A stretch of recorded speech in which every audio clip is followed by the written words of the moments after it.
Hello everyone.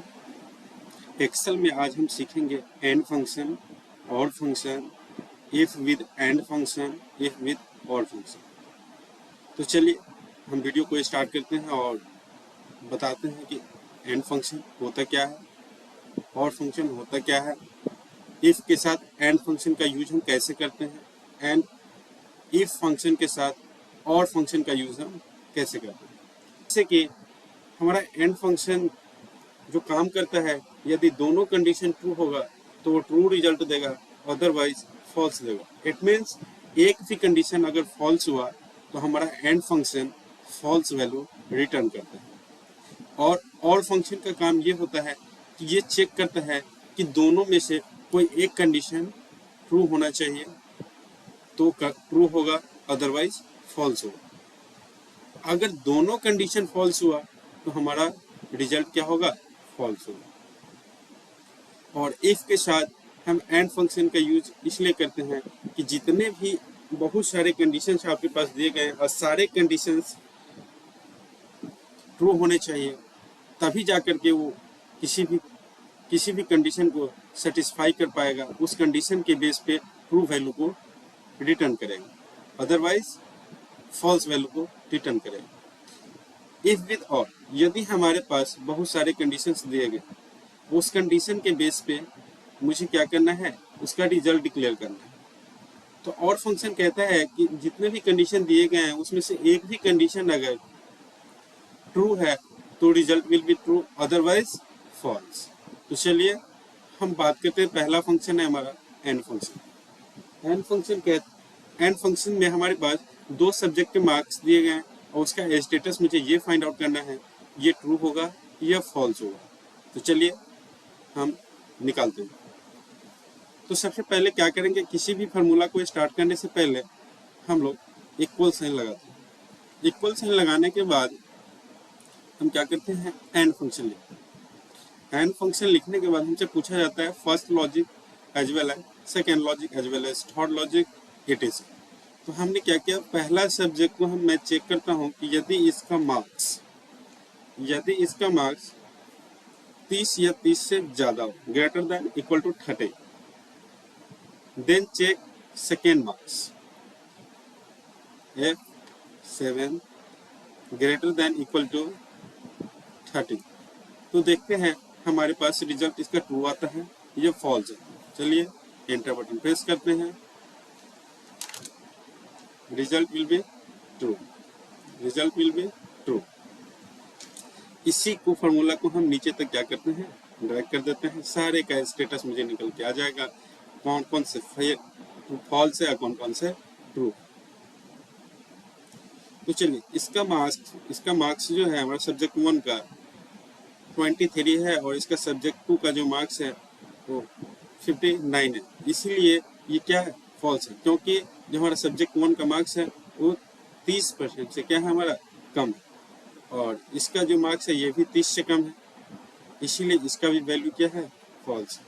बाकी बात सारे जितने भी दिए गए हैं वो ये भी 30 से अधिक है, इसका भी मार्क्स 30 से अधिक है, इसका भी मार्क्स 30 से अधिक है, इसका भी मार्क्स 30 से अधिक है, तो इसीलिए इसका वैल्यू जो है ट्रू है। तो चलिए अब हम बात करते हैं और फंक्शन। और फंक्शन में कहते हैं कि एक भी कंडीशन अगर फॉल्स हुआ तो एक भी कंडीशन फॉल्स हुआ या एक भी कंडीशन अगर ट्रू हुआ, तो सबसे पहले हम बात करते हैं कि और फंक्शन कहता है कि यदि हमारे में अगर दोनों कंडीशन अगर फॉल्स है तो रिजल्ट तो क्या होगा, फॉल्स होगा। अगर एक भी कंडीशन अगर ट्रू हुआ तो रिजल्ट हमारा क्या होगा, ट्रू होगा। तो चलिए इक्वल साइन लगाते हैं, उसके बाद हम और फंक्शन लगाते हैं। और फंक्शन लगाने के बाद पहला सब्जेक्ट के वैल्यू को मैं चेक करूंगा कि इसका जो मार्क्स है ग्रेटर देन इक्वल टू 30 है। उसके बाद मैं चेक करता हूँ दूसरा सब्जेक्ट का मार्क्स जो हमारा ग्रेटर देन इक्वल टू 30 है या नहीं। यदि ये कंडीशन, अगर इस कंडीशन में से एक भी कंडीशन अगर ट्रू है तो रिजल्ट हमारा ट्रू होगा, नहीं तो क्या होगा, फॉल्स। तो देखिए हमारे दोनों कंडीशंस ट्रू है, then result will be true. One condition is false and second condition is true, then result will be true, क्योंकि और फंक्शन कहता है कि यदि एक भी कंडीशन अगर ट्रू है तो रिजल्ट हमारा ट्रू होगा, नहीं तो फॉल्स होगा। चलिए दूसरा केस में देखते हैं। One condition is false and second condition is true, then result will be true। चलिए हम इसको हम false करके देखते हैं दोनों को। इसमें हम दे दिए 22 इंटर कर दिए और इसमें कर दिया हमने 25। देखिए then result will be false।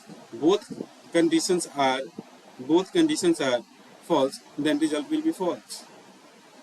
चलिए अगला हम बात करते हैं कि if के साथ with and फंक्शन हम कैसे यूज करते हैं।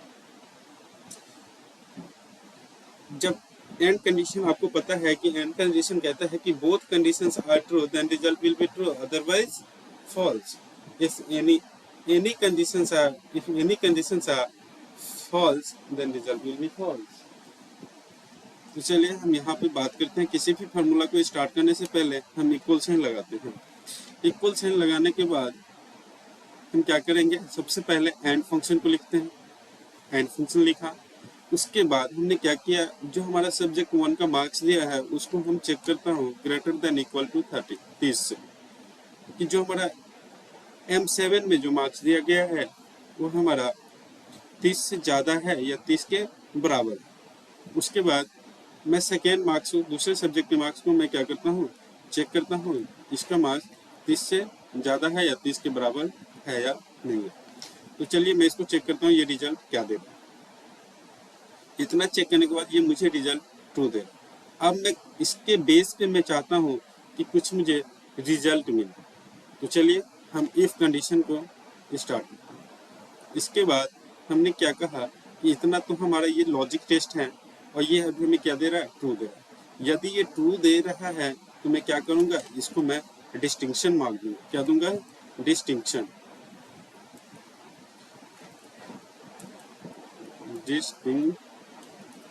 डिस्टिंक्शन मार्क्स दूंगा। उसके बाद यदि ये कंडीशन अगर ये फॉल्स होता है तो वैल्यू इफ फॉल्स, तो यहाँ पे मैं फॉल्स वैल्यू दूंगा, no distinction. No distinction, bracket बंद करते हैं, देन इंटर बटन दबाते हैं। दोनों सब्जेक्ट का मार्क्स 30 से ज़्यादा है इसीलिए ये डिस्टिंक्शन है, और इस एक सब्जेक्ट का मार्क्स 23 है और सेकंड सब्जेक्ट का मार्क्स हमारा 59 है, then result will be no distinction. क्यों, बिकॉज एंड फंक्शन कहता है कि दोनों कंडीशन हमारे क्या होने चाहिए, ट्रू होने चाहिए, तभी आपका रिजल्ट क्या होगा, ट्रू होगा। देन उसी केस में हम आपको डिस्टिंक्शन देंगे जब आप दोनों सब्जेक्ट में पास हो गए, नहीं तो नहीं हो। चलिए अगला हम बात करते हैं IF with OR. IF with OR function कहते हैं कि any conditions are true then result will be true. यानी कि हमारे पास बहुत सारे कंडीशंस दिए हुए हैं और सारे कंडीशंस को चेक करने हैं, उसमें से एक भी कंडीशन अगर ट्रू होता है तो रिजल्ट ट्रू होगा, अदरवाइज क्या होगा, फॉल्स। Otherwise false. तो चलिए हम बात करते हैं। किसी भी फार्मूला को स्टार्ट करने से पहले सबसे पहले हम इक्वल साइन लगाएंगे। इक्वल साइन लगाने के बाद हमने क्या कहा,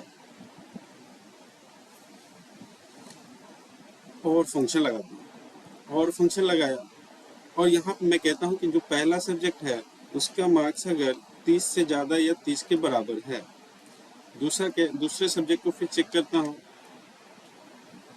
दूसरा सब्जेक्ट का marks greater than equal to 30, then check करते हैं कि इसका अभी मुझे रिजल्ट क्या आउटपुट देगा। अभी ये कंडीशंस को क्या कर रहा है, ट्रू कर रहा है, और तब हम ट्रू के बेस पे हम क्या करते हैं, इफ कंडीशन लगाते हैं। इफ कंडीशंस लगाया और इसके अंदर यदि ये रिजल्ट अगर ट्रू देता है, ये लॉजिक, तो हम क्या करते हैं, इसको मैं दूंगा, प्रिंट करूंगा कि ये पास है। क्या है,